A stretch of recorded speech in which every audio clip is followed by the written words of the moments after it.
बिस्मिल्लाहिर्रहमानिर्रहीम नहमदहु व नुसल्ली अला मुहम्मद रसूलुल्लाह करीम। ये प्रॉब्लम इंडेफिनिट इंटीग्रल से है।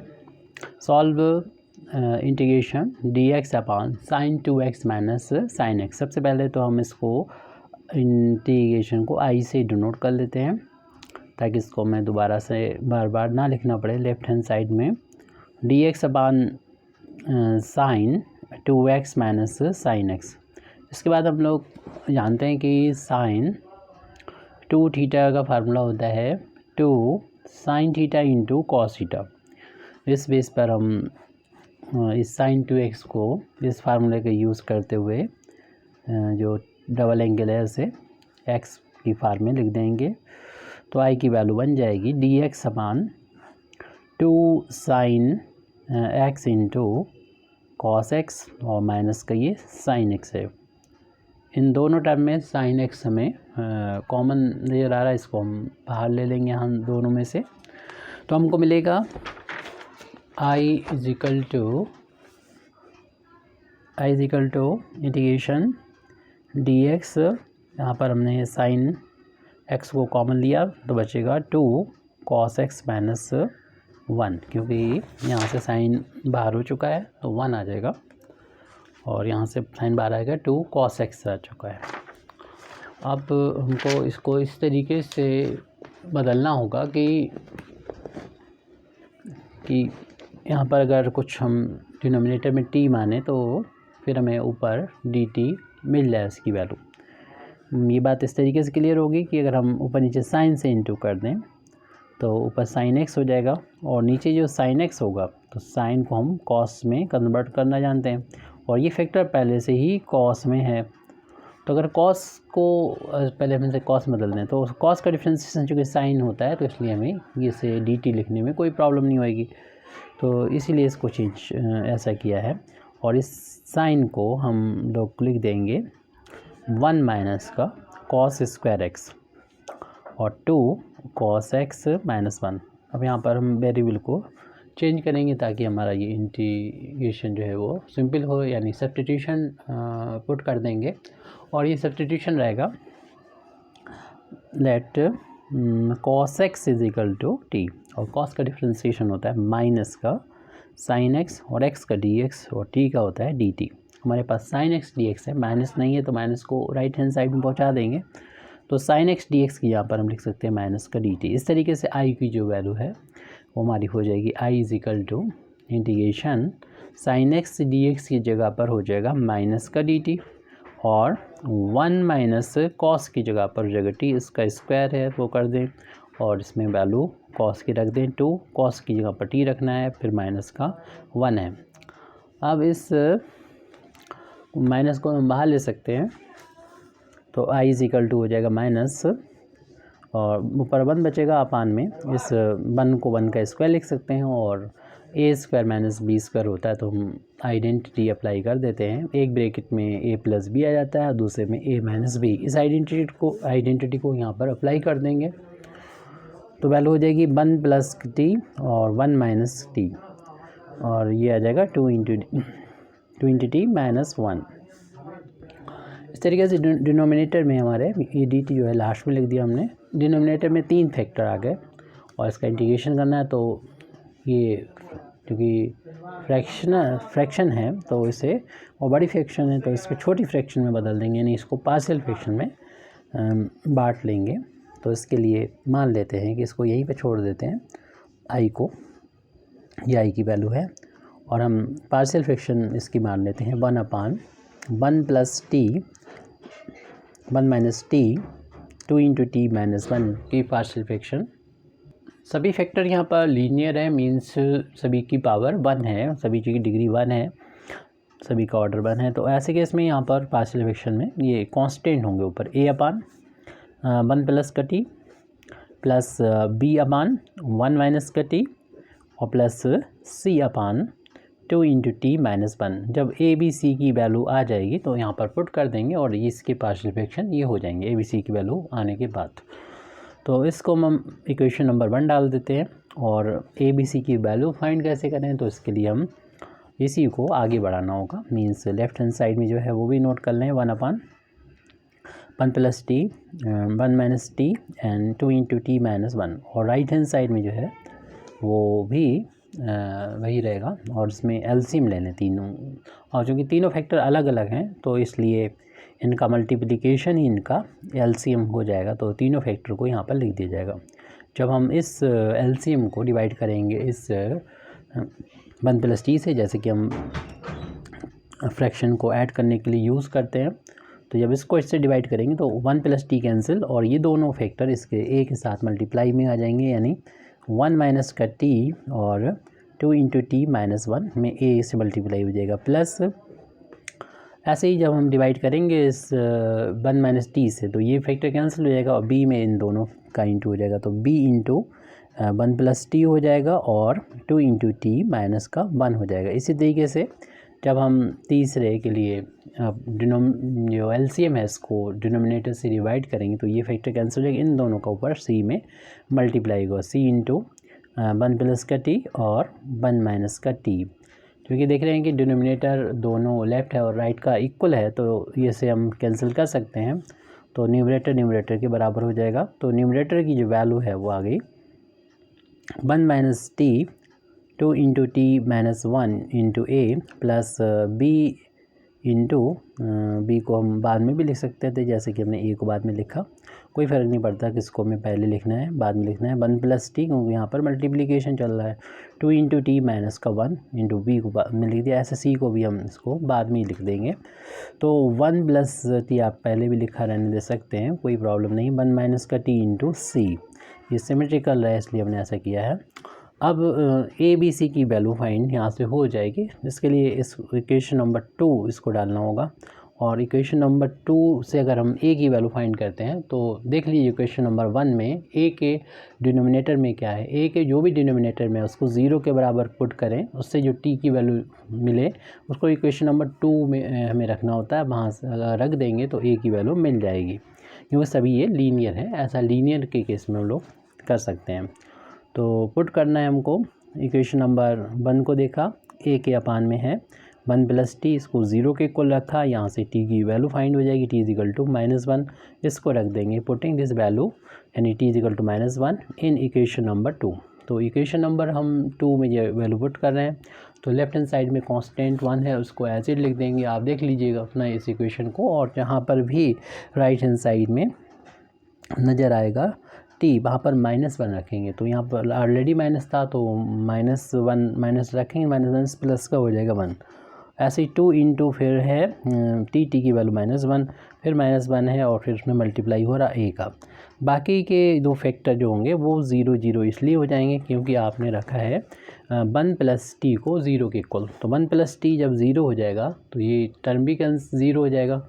यहाँ पर 1 प्लस टी को 0 के बराबर रखेंगे तो ये टर्म भी 0 हो जाएगा, यानी सिर्फ हमारा ए बचेगा, क्योंकि हमें ए की वैल्यू को फाइंड करने के लिए ही हमने टी की वैल्यू -1 रखी है। तो ये वैल्यू हो जाएगी 1 इज इक्वल टू 2 और यहाँ पर मल्टीप्लाई में चल रहा है -2 और -1। तो इस तरीके से ये 1 इज इक्वल टू ये 2 इंटू -3 इंटू ए और ये -3 और +2 इंटू हो के -6 हो जाएगा।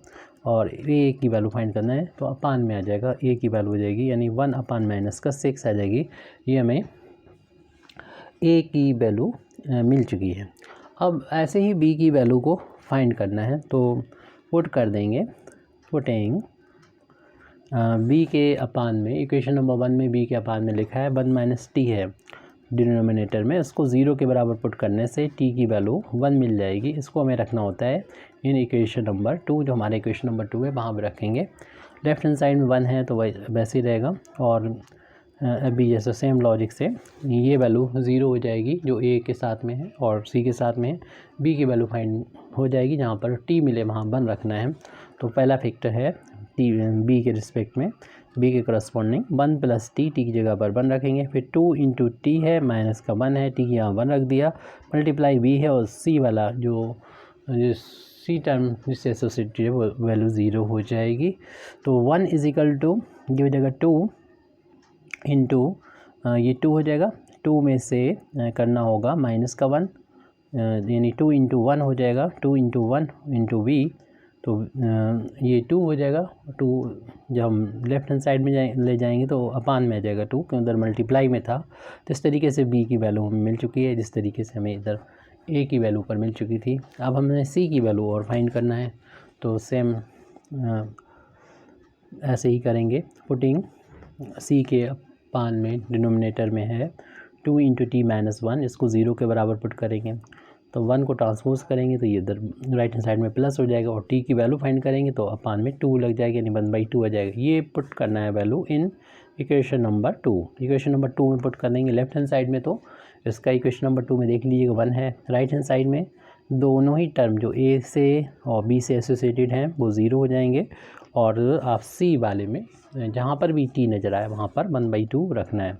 तो पहला फैक्टर है 1 प्लस टी की जगह 1/2, फिर दूसरा फैक्टर है 1 माइनस टी की वैल्यू 1/2 रख दी, इनटू में है सी। तो 1 इज इक्वल टू, ये तो 0 हो गया। 1 में जब 1/2 ऐड करेंगे तो ये हो जाएगा 3/2, और 1 में से हाफ जाएगा तो हाफ बचेगा, यानी 1/2 इंटू सी। ये 3 हो जाएगा, 3 इंटू 1 3, और 2 इंटू 2 4 हो जाएगा। इस तरीके से सी की वैल्यू निकालेंगे तो 4 उधर जाएगा न्यूमरेटर में, नीचे से ऊपर पहुंच जाएगा, और ये ऊपर थे तो अपान में जाएंगे, जो दूसरी साइड ले गए इसलिए ऐसा हुआ। तो ए बी सी की जो वैल्यू आई है इसको हम इक्वेशन नंबर 1 में पुट कर देंगे।